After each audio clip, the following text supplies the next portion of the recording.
नमस्ते. हरिओम. आपल्या जीवनामधील होणाऱ्या काही विविध घटना आपण त्याचा वेगळा अर्थ असतो आणि आपण काही काही वेळेस त्याचा वेगळाच अर्थ काढून घेतो. बघा ना, भगवद्गीतेमधील एक श्लोक आलेला आहे 8व्या अध्यायामधील अक्षर ब्रह्मयोग श्लोक 5वा. अंतकालेच मामेव स्मरण मुक्त्वा कलेवरम यह प्रयाती समद्भावम याती नास्त्यत्र संशयः. ह्या श्लोकाचा अर्थ असा आहे की जो पण व्यक्ती मरताना माझं स्मरण करतो त्याला निश्चितच मी प्राप्त होतो, असं भगवंताचं म्हणणं आहे भगवद्गीतेमध्ये. त्याला मोक्ष प्राप्त होतो. याचा अर्थ खरंच असा घ्यायला पाहिजे का, किंवा याचा अर्थ अजून काही वेगळा आहे? तर चला सुरुवात करूया आजच्या व्हिडिओला. जर आपण माझ्या चॅनलवरती नवीन असाल तर चॅनलला सबस्क्राईब करून ठेवा आणि हा व्हिडिओ सगळ्यांना पाठवा, जेणेकरून समाजामध्ये खूप काही चुकीच्या गोष्टी ज्या घडतात तर त्या गोष्टींपासून नक्कीच आपल्याला लढण्यासाठी मदत भेटेल.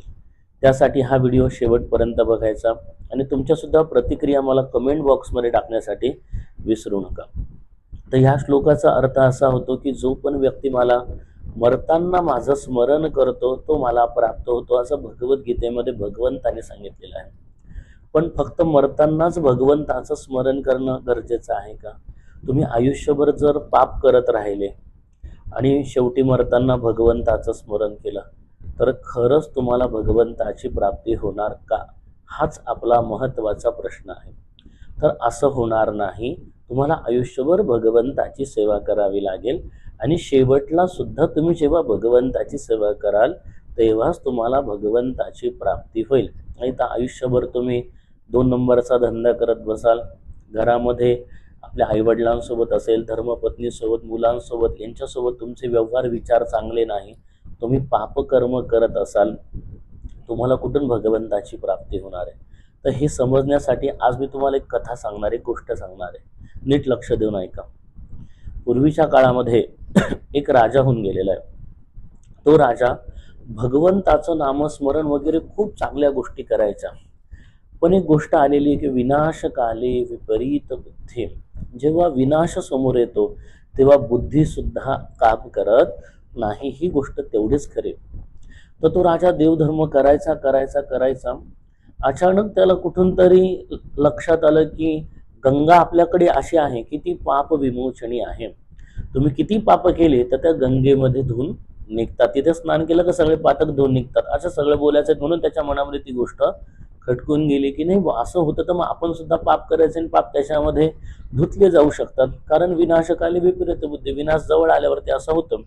पण पूर्वीचे कर्म काही चांगले असल्यावरती त्याचा फायदा सुद्धा बघायला भेटतो. आता इथे राजाची बुद्धी भ्रष्ट झाली होती आणि राजा रोज पाप कर्म करायचा. संध्याकाळ झाली की तो गंगेवरती जायचा आणि गंगेवरती गेला का स्नान करायचा. हे गंगा माता माझे सगळे पातक धुतले जाऊ दे.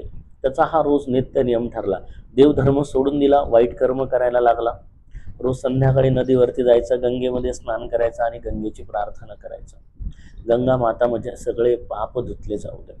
बऱ्याच दिवस ह्या गोष्टी चालल्या, पण शेवटी गंगा मातेच्या मनामध्ये विचार आला की हा काही केलं तरी भगवत भक्त आहे, पण याचा रस्ता हा चुकलेला आहे.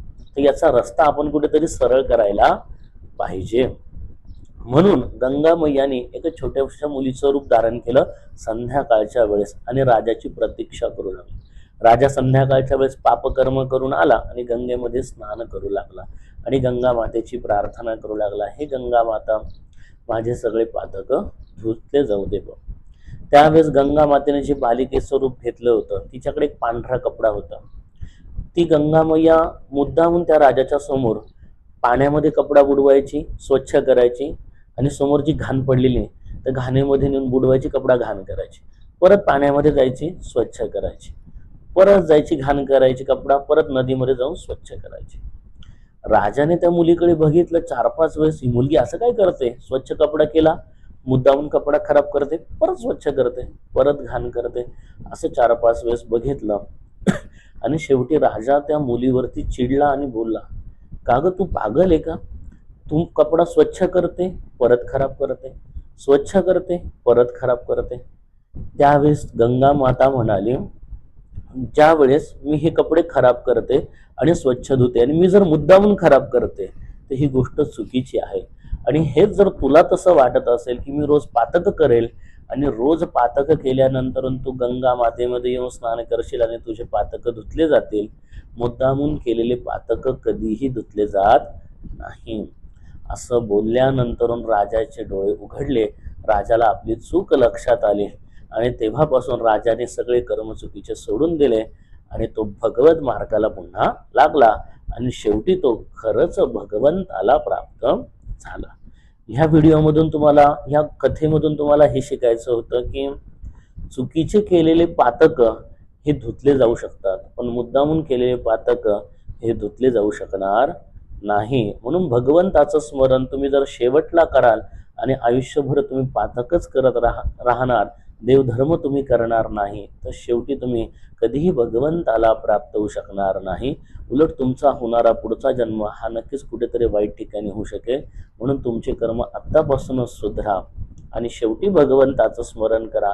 आधी पण भगवंताचं नामस्मरण करा आणि खरंच भगवंताला प्राप्त व्हा. जर हा व्हिडिओ तुम्हाला आवडला असेल तर नक्कीच तुमच्या मित्रांसोबत सगळ्यांसोबत शेअर करा आणि सगळ्यांना हा व्हिडिओ पाठवल्यानंतर सगळ्यांनाच याचा फायदा होईल अशी आशा करतो आणि थांबतो. हरिओम.